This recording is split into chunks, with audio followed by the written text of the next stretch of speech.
Olá, sejam muito bem-vindos ao meu canal Theory Time e hoje nós vamos falar sobre teorias da série From ou Origem em português. Se você nunca assistiu, olha, eu recomendo demais. Estamos na terceira temporada e já foi lançado o primeiro episódio. Cada episódio semanalmente vai ser lançado todos os domingos. Convido vocês a se inscreverem no canal, dar um like no vídeo e fortalecer nos comentários, se as teorias aqui fizerem sentido para você. Caso contrário, deixe aí nos comentários o que você acha. Enfim, como muitos sabem, From estreou sua terceira temporada e junto com ela vieram algumas questões, algumas perguntas que eu acho que seria interessante a gente abordar aqui neste canal. Antes de ir para as teorias de fato, eu gostaria de apresentar minha linha de raciocínio sobre a série até então. Eu acho que a série ela quer que a gente fique tão perdida quanto os moradores de From, com muitas perguntas e poucas respostas. E eu acho que é por isso que a gente fica meio ansioso, sabe? Para resolver ou desvendar todas as coisas logo. É como se a gente estivesse presos juntos com ele. Porém, tem a questão que cada um ali faz suas descobertas separadamente. E a gente, como telespectador, tem acesso a todas as combinações juntas. E eu acho isso muito mais interessante sobre a série. A questão é que eu acho que as respostas elas estão nos detalhes de tudo que as pessoas acham que é chato e relevante. Por isso a gente não para muito para analisar os detalhes e os padrões que acontecem. A gente sempre prefere respostas mais diretas, mais explícitas, faladas. E eu acho que esse não é o caso de... eu acredito que eles tentam fazer com a gente igual um ilusionista, sabe? Te enganam, induzindo a você olhar aonde a mágica supostamente acontece. Mas a resposta para aquela mágica, aquele truque, tá sempre num lugar diferente do óbvio. Então acho que eles colocam algumas pegadinhas, algumas coisas do tipo, para nos deixarem um pouco sem saber, muitas vezes, o que é que tá acontecendo. E eu acho isso bem legal. Não vou entrar muito em detalhes. Acredito que tem muito conteúdo pra gente teorizar junto. Mas hoje eu quero focar em um assunto específico. Em alguns vídeos sobre a história de From está muito ligada à mitologia nórdica e celta, né? E a partir disso, eu comecei a fazer certas reflexões e algumas pesquisas também. E foi com a ajuda do chat GPT que eu tentei encontrar a resposta para o que são as criaturas de From. Então, se você tiver curiosidade para saber, fica aqui comigo que eu já vou te contar. E vamos à questão, o que são as criaturas de From? Eu inicialmente achei que eles eram Eng, e eu posso abordar isso em um próximo vídeo sobre a semelhança entre Índigos e as criaturas de From. Mas hoje nós vamos focar na mitologia nórdica e celta, porque faz muito sentido. Então, o que seria de fato essas criaturas de From? E eu vou falar o que o chat GPT me respondeu. Eu não sei até que ponto essas informações são verídicas ou se foi algo que ele mesmo inventou sobre a cultura celta. Mas pelas respostas que ele me deu, acredito que se encaixa bastante aqui no caso das criaturas de From. E o que seriam essas criaturas? Eles podem ser fei, povos fei ou feéricos. E o que são os povos fei ou feéricos? São criaturas mágicas na mitologia nórdica e celta. São como se fossem fadas, mas existe uma vasta infinidade de criaturas. E dentre elas tem os fei malignos. E vou falar um pouco sobre eles. Os povos fei malignos, muitas vezes chamados de fei sombrios ou fei traiçoeiros, são criaturas míticas da tradição folclórica, especialmente na cultura celta. Eles são conhecidos por suas naturezas enganosas e frequentemente hostis, manipulando e prejudicando os humanos por diversão ou por vingança. Esses fei podem ter a aparência de belas criaturas, mas sua essência é frequentemente associada à malícia e à imprevisibilidade. Eles operam em seus próprios reinos, onde as regras da realidade podem ser distorcidas e interagir com eles pode levar a consequências perigosas. É comum que sejam retratados como entidades que fazem pactos, mas sempre a um preço alto. Claro, os fei malignos são frequentemente divididos em várias categorias. Tem aqueles que seduzem suas vítimas e tem aqueles que anunciam morte. Eles têm uma conexão profunda com a natureza e muitas vezes habitam florestas ou montanhas isoladas. Sua magia pode ser poderosa, permitindo que criem ilusões ou controlem os entes. Interagir com esses seres geralmente requer cuidado, pois eles podem quebrar acordos facilmente e punir ofensas com crueldade. Além disso, muitos mitos enfatizam que oferecer presentes aos feios pode levá-los a exigir mais do que o esperado. Sim, muitos mitos sugerem que talismãs e amuletos podem oferecer proteção contra os fei malignos. Esses objetos geralmente são feitos de materiais considerados sagrados, o que tem propriedades mágicas. Além disso, símbolos de proteção, como cruzes ou outros emblemas religiosos, também podem ser utilizados. É importante, no entanto, que esses talismãs sejam consagrados ou carreguem uma intenção específica, pois a crença na sua eficácia é fundamental. As tradições variam, mas em geral, usar talismã é uma forma comum de tentar manter os fei malignos à distância. Então, aqui a gente já tem um paralelo bastante importante. Se as criaturas de From são baseadas nos povos feéricos ou fei malignos, faz sentido eu perguntar se existe, né, nessa cultura folclórica casos de que eles evitam amuletos sagrados. E é isso que acontece com as criaturas de From. Elas não entram na casa da pessoa se o talismã estiver na porta. E para tentar ver se fazia mais sentido com as criaturas de From, eu decidi perguntar como se derrotaria, né, esses fei malignos. E se o fogo, porque a gente tem essa teoria de que as criaturas de From elas podem morrer com fogo. E também a gente teve a questão do Void, né, conseguir entrar ali naquela ruína de onde o Martin estava aprisionando as pessoas através do fogo, da luz. E também porque eles queimaram, né, aquela criatura, tá? Que eles queimaram ela depois dela já estar. Mas, de qualquer forma, eu acredito que seja por esse ponto, porque na abertura da série tem um esqueleto pegando fogo. Eu acredito que poderia, é uma teoria bastante significativa no meio de From, da comunidade que assiste, deles usarem o fogo como uma forma de acabar com as criaturas. E aí me respondeu assim: sim, em algumas tradições o fogo é considerado uma arma eficaz contra fei malignos. Eles são frequentemente associados a elementos da natureza, e portanto o fogo pode representar uma força purificadora que os afasta ou os prejudica. No entanto, isso pode variar conforme a mitologia. Alguns fei podem ser imunes ou até se fortalecerem com fogo. A abordagem com fogo deve ser cautelosa e considerada como parte de um conjunto mais amplo de estratégias para lidar com esses seres. Em geral, é aconselhável ter cuidado ao tentar confrontá-los diretamente. E eu acho que faz bastante sentido. Pra gente continuar vendo se o povo fei, ele continua, esses fei malignos, eles continuam tendo algum tipo de conexão com as criaturas de From, eu acabei perguntando sobre aquelas árvores, né? Aquelas árvores, tem tanto a árvore sagrada lá, que é a Faerie Tree, que é a árvore que te transporta para outros lugares, mas também tem aquela árvore que a Tabitha atravessou para chegar no farol. A gente viu que elas têm várias garrafas penduradas. E quando a Sarah, ela chegou ali naquele lugar, ela teve uma convulsão e começou a ouvir coisas horríveis saindo daquelas garrafas. E tinham números escritos dentro daquelas garrafas. Podia ser o ano, alguma coisa do tipo. Então, eu fiz uma pesquisa e perguntei sobre o que seriam essas árvores, Bottle Trees, que normalmente é chamado. Para aprofundar mais sobre isso, eu posso fazer um vídeo especificamente sobre essas árvores, os tipos de árvores e a conexão que eles têm no mundo de From. Mas basicamente, nas raízes no folclore do sul dos Estados Unidos, as árvores garrafas se entrelaçam com as crenças populares. Segundo a lenda, as garrafas de vidro tinham o poder de atrair e capturar espíritos malignos à noite. Os espíritos ficavam hipnotizados pelas cores vivas e pelos reflexos das garrafas, prendendo-as até que a luz do sol da manhã as destruísse. Eu acho que isso faz bastante sentido. E aí eu perguntei pro ChatGPT também se tinha alguma lenda, alguma história que, que ligavam os povos fei a bottle trees, a árvores de garrafas. E ele me respondeu o seguinte: em várias tradições folclóricas há relatos de fei malignos sendo aprisionados em garrafas ou recipientes. Essas histórias geralmente envolvem a utilização de encantamentos ou feitiços para garantir que a criatura não consiga escapar.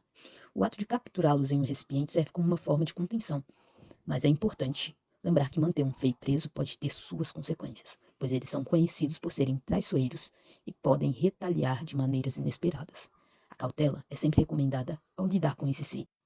Continuando na pesquisa, o ChatGPT me deu a seguinte informação: os fei malignos ou fadas sombrias costumam ser associados a lugares obscuros e misteriosos, como florestas densas, pântanos e colinas isoladas. Muitas vezes eles habitam dimensões paralelas ou reinos ocultos onde podem interagir com o mundo humano de forma traiçoeira. Isso faz total sentido, já que a gente tem a teoria, né, de que aquele lugar ali, Fromville, que é a cidade de From, ela não está no mundo real, ela é uma dimensão paralela, e que eu acredito que se foi inspirado na mitologia celta, nesses fei malignos, seria como se fosse um reino encantado, sabe? Um reino onde eles controlam, e é por isso que as coisas, elas são diferentes, tem magia em tudo. Então, a gente pode traçar esse paralelo entre esses fei malignos e a história que rola em From. Eu perguntei se existem histórias e lendas de fei malignos que devoram seres humanos, porque é isso que as criaturas de From fazem, né? Elas devoram os humanos que saem à noite ou que abrem a porta para elas. E aí ele me respondeu o seguinte: há mitos sobre fei malignos que devoram seres humanos. Uma figura comum é o demoníaco, que captura e consome aqueles que se perdem em florestas ou pântanos. Outro exemplo é a Banshee, que, embora não devore, está associada à morte e pode ser considerada uma precursora de tragédias. Esses seres são frequentemente isentados por perigos que surgem de desrespeitar as fronteiras entre os mundos. E aí eu fiquei curiosa, né? Será que existe algum tipo de fei maligno que pode se disfarçar de seres humanos? Porque é isso que eles fazem. A gente viu nesse primeiro episódio da terceira temporada a verdadeira forma deles, né? Eles viram umas criaturas horrendas, mas eles têm a capacidade de se parecerem com seres humanos. E aí ele me respondeu o seguinte: sim, o demoníaco muitas vezes pode se disfarçar como uma pessoa para enganar suas vítimas, atraindo-as para fora com a aparência amigável ou familiar. Em muitas tradições, esses seres são considerados mais ativos à noite e têm dificuldades em se mover sob a luz do dia, refletindo a ideia de que a escuridão lhes oferece proteção e poder. Essa dualidade entre luz e escuridão reforça a tensão entre o mundo humano e o sobrenatural. Faz bastante sentido, até por todas as relações que se fazem entre no dia tudo bem, mas à noite elas aparecem. Sobre o farol mesmo, né? Ser uma coisa de luz para guiar as pessoas e ele ser diretamente um portal para sair dali. Eu acho que é muito simbólico essa dualidade entre luz e sombras.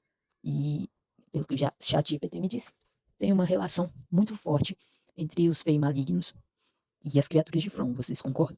Mas não termina por aí.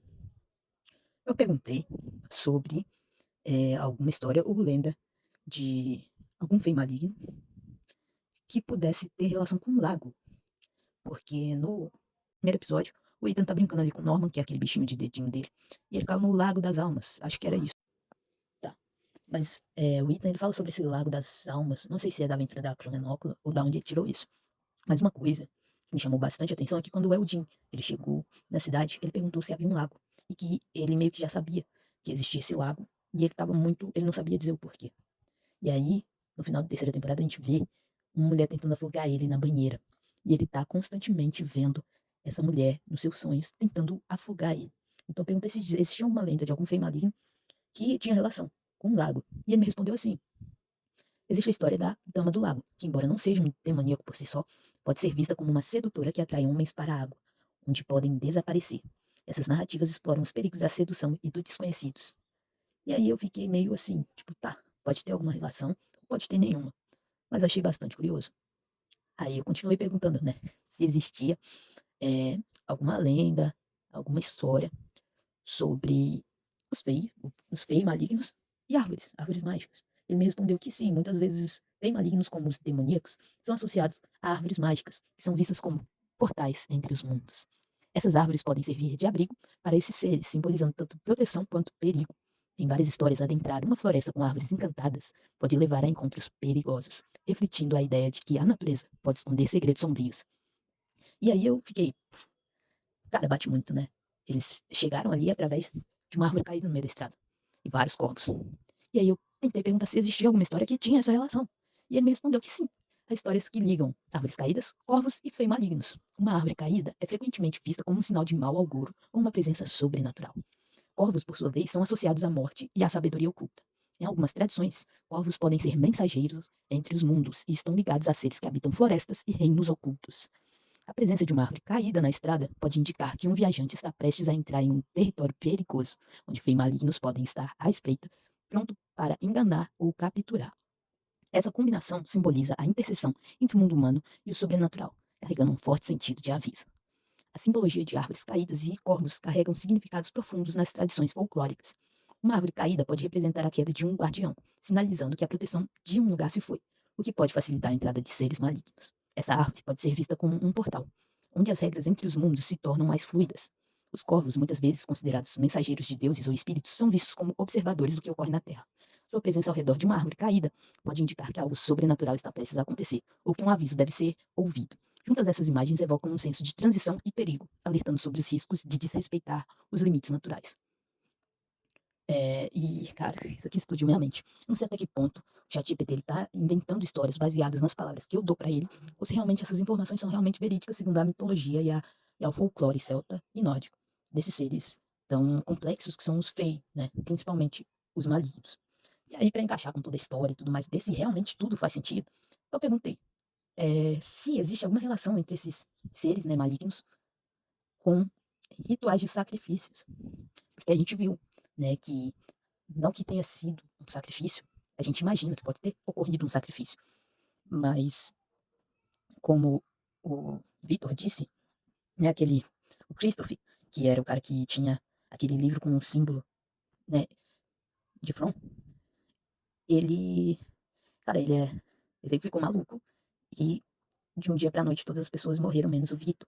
Então acredito que isso foi uma parte de um sacrifício também. Mas o que me surpreendeu foi o resultado dessa pesquisa. Ele me disse assim: em várias tradições folclóricas, fei malignos são frequentemente associados a rituais de sacrifício, especialmente de crianças. Essas histórias geralmente retratam as fadas como seres que exigem ofertas para garantir proteção ou favor. O que isso me faz pensar, talvez o Christopher, ao ver esse símbolo, ele foi lá, encontrou onde fica esse símbolo que a gente viu ali com Jade, que esse símbolo que ele vê é, na verdade, uma junção de raízes de árvores se encontrando sobre um buraco. E a gente vê que isso está no passado, porque quando ele está ali no presente, olhando para cima, aquela raiz ela já não existe mais com aquele símbolo.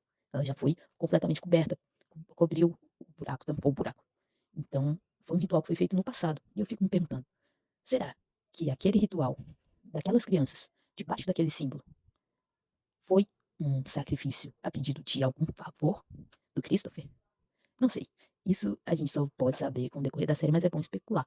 E aí ele me falou sobre várias histórias, né, de crianças que viram alvos dessa entidade maligna, que são os Fey. Ele falou uma narrativa comum é de que as crianças se tornam alvo dessas entidades que podem sequestrá-las ou exigir sacrifícios para manter a harmonia em seus reinos. Isso reflete medos sobre o desconhecido e as consequências de perturbar o equilíbrio entre os mundos. E eu fiquei bastante impressionado com os resultados dessa pesquisa.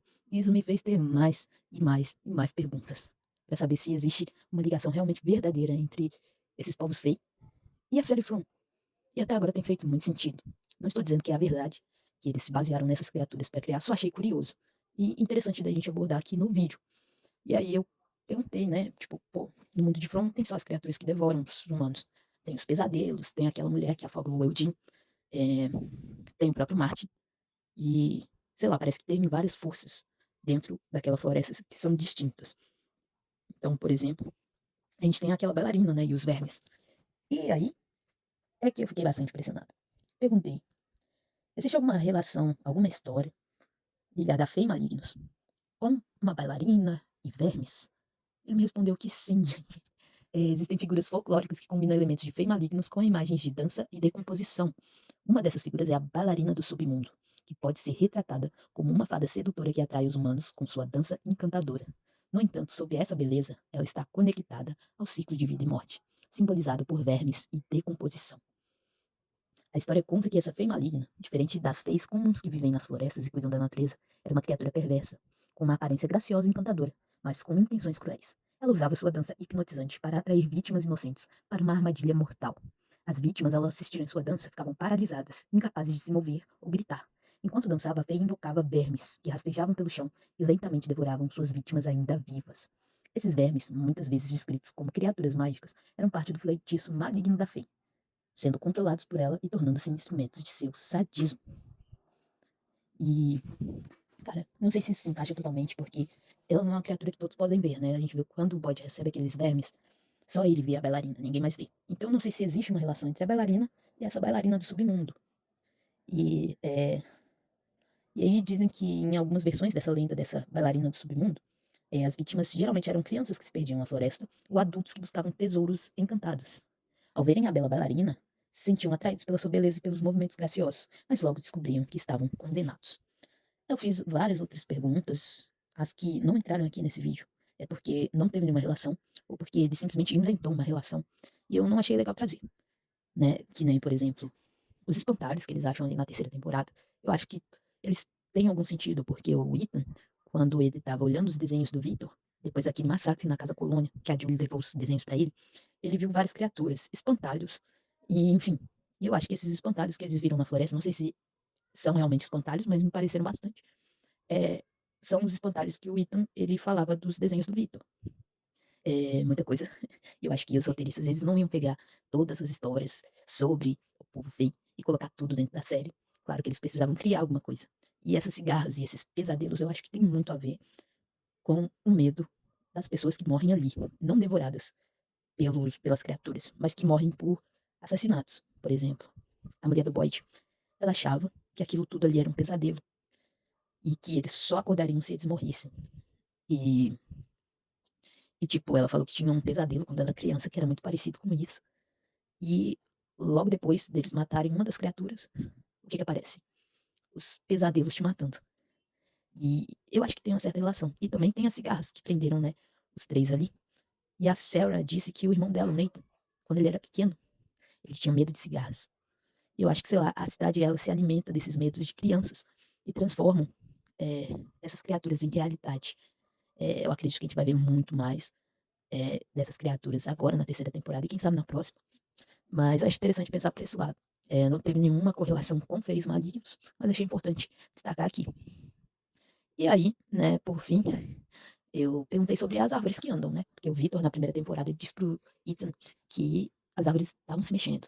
E quando o Bode estava na floresta com a Sarah, alguma coisa arrastou eles pra teia de aranhas. E eu acho que foram as árvores se movendo. Mas não sabemos, não sabemos.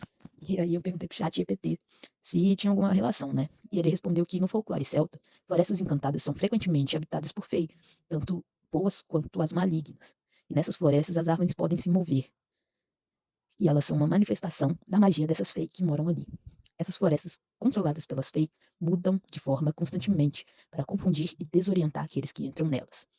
Aí a gente pergunta como que o Jim e o Kenny, eles saíram ali pra procurar a Tabitha e saíram num lugar completamente diferente daquele que o Bode e a Sarah encontraram na floresta. E eu acho que a cidade ela faz isso. Toda noite, quando todo mundo tá dormindo, tá dentro de casa, essas árvores elas mudam de lugares pra fazer meio que um labirinto e confundir as pessoas que entram na floresta, pra que elas fiquem presas ali. Só que não é tão explícito, você não vê as árvores se movendo. E elas fazem uma espécie de armadilha. E eu acho que faz total sentido nesse mundo de From as árvores andar. Já que a eletricidade parece vir do nada, né? Nada ali é impossível. Então, eu achei bom perguntar sobre essa relação. Eles responderam que as árvores que andam nessas florestas não só impedem o caminho, mas também capturam os intrusos, levando-os para prisões naturais onde ficam à mercê das fei. E é o que acontece quando se entra numa faraway tree, que é aquelas árvores portais, que eles entram e passam ou em algum lugar que eles já conhecem, ou eles ficam presos em algum lugar, como foi o caso do Boyd. Ele ficou preso dentro de um lugar, de uma dimensão que nem existia de verdade ali naquele mundo. Era como se fosse uma dimensão paralela ou sobreposta, que depois, mais tarde, descobre como voltar lá utilizando fogo. E eu acho isso muito incrível. Mas aí, também, para fazer sentido, com todas as teorias e tudo mais, se esses seres se encaixam, perguntei sobre os loopings temporais. E porque a gente vê bastante, a gente acredita que ele na série esteja ocorrendo algum tipo de looping temporal. O que que nos faz pensar que isso é verdade? O Victor, por exemplo, ele diz que as coisas elas já aconteceram antes. Dois carros chegando na mesma hora, no mesmo dia, na cidade. E as coisas normalmente, quando elas acontecem, ele geralmente sabe o que fazer, porque ele já viu isso acontecer antes. Então parece que é um ciclo. Mas uma coisa que ele nunca viu era é, inverno. Parecia que a estação dali, daquele mundo, não mudava até agora. E isso é uma coisa nova dentro desse loop. Mas, e também outra coisa é porque ali no final da abertura, né, a gente vê uma placa escrito pool, que é piscina, em inglês. Só que pool, ao contrário, é justamente loop.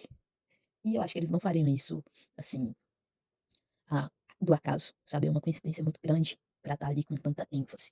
E aí o chat GPT me respondeu que os loops temporais são cenários que um evento se repete infinitamente, fazendo com que os personagens revivam o mesmo período de tempo. Esse conceito é frequentemente explorado em ficção, representando armadilhas de tempo que os personagens precisam desvendar para escapar. Na mitologia, Fays são frequentemente vistos como seres com habilidades mágicas que podem manipular a realidade ao seu redor. A ideia de Fays malignas criando um looping temporal pode ser vista como uma forma de punição ou brincadeira. E aqui ele me dá umas sugestões de histórias possíveis com a ligação entre feias malignas e looping temporal. E uma dessas histórias que ele criou é uma de capturar vítimas. Você pode criar um looping temporal em um local específico para aprisionar humanos, forçando-os a reviver suas experiências de desespero e confusão. Eu acho que isso é o que está acontecendo na série, né? Não que seja a mesma coisa, mas acho que tem uma relação. E outra coisa é desorientar aventureiros. As FEI podem criar um looping em uma floresta ou em um lugar sagrado, fazendo com que os viajantes se perdessem e ficassem presos, incapazes de encontrar a saída. A gente vê isso quando depois que eles veem aquela árvore, eles ficam presos ali. Por mais que eles não façam nenhuma curva ou peguem nenhuma outra coisa. Eles andando em linha reta, eles sempre chegam no mesmo lugar, como se eles estivessem andando em círculos. Mas eles foram literalmente reto. E ainda assim, eles param no mesmo lugar. Eu acho que faz sentido. E os possíveis desfechos para essas aventuras que ele me criou aqui, para escapar do looping, os personagens precisariam descobrir um ritual ou uma verdade oculta sobre as Fey e a natureza do tempo. Isso poderia incluir resgatar uma alma perdida, né? Libertar uma alma que também ficou presa no looping, que tem conhecimento sobre a maldição. E outra sugestão seria quebrar a ilusão, encontrar um objeto mágico ou realizar um ato de sacrifício que desfaça a magia das Fey. Vocês acham que faz sentido ou não? E por último, né? Eu perguntei sobre aranhas. Também por causa que quando o Ethan, ele fica preso ali no trailer, no primeiro episódio, ou no segundo, não sei, ele tem uma convulsão e depois ele fala que ele sonhou alguma coisa. E que quando a aranha desceu a parede, eu não lembro normalmente o que foi especificadamente que ele falou, mas ele falou que tinha uma aranha descendo pelas paredes, que isso assustou todo mundo. E eu acho que isso pode ser um indício de alguma outra criatura que vai vir possivelmente depois, ou que a gente já viu, né, que o Bode ele controlou as teias de aranha. E ele teve, de fato, uma ilusão com a mulher dele. Eu achei que não, que vale a pena tentar. E aí me respondeu que as teias de aranha elas podem simbolizar armadilhas mágicas criadas por Fey malignos. Assim como uma aranha atrai suas presas, as Fey podem usar encantamentos e ilusões para atrair viajantes a locais perigosos, onde ficarão presos em suas próprias armadilhas, tanto física quanto mentais. Então é isso, galera. Espero que vocês tenham gostado. O que vocês acham dessa teoria? Será que as criaturas de From realmente são Fey malignas? Tem alguma inspiração nessa mitologia, nesse folclore nórdico? Ou vocês acham que não tem nada a ver e eu tô viajando aqui? Enfim, espero que tenham gostado. Me falem aí nos comentários. Dê um like no vídeo e até a próxima.